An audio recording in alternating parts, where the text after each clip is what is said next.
এখন আমরা চলে এসেছি জগন্নাথ ধামের সামনে, আর দেখতে পাচ্ছ ওইদিকে আছে ওল্ড দীঘা আর এই দিকে আছে নিউ দীঘা।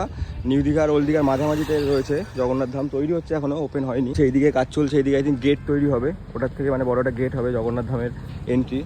আর এদিকে দেখতে পাচ্ছ জগন্নাথ ধাম দীঘা, আর এখন ঢুকতে দিচ্ছে না ভিতরে, এখন বাইরের থেকে নিয়ে যাচ্ছি, যখন ওপেন হবে তখন এসে অবশ্যই ভিতরটা ক্যাপচার করার চেষ্টা করবো আমরা। আর এখনও কনস্ট্রাকশনের মধ্যে আছে। পুরীতে জগন্নাথ ধাম আছে সেরকমই স্ট্রাকচার তৈরি করা হয়েছে, এটা পুরোপুরি ওরকম, পুরো জগন্নাথ ধামের মতোই তৈরি করা হয়েছে, বাট ওটা হচ্ছে কি আলাদা, ওটা আর এটা হচ্ছে কৃত্রিম, মানে ওটা হ্যাঁ ওটাকে দেখে কপি করা হয়েছে, বাট ওটা অনেক বড় বেশি। পুরো জগন্নাথ ধামের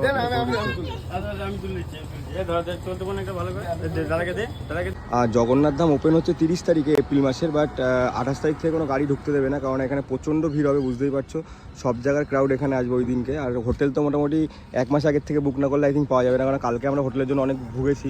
আর 28 তারিখে গাড়িও বন্ধ হয়, তার আগের থেকে এসে থাকতে হবে, টোটালি গাড়ি বন্ধ থাকবে 2 থেকে 3 দিনের মতো।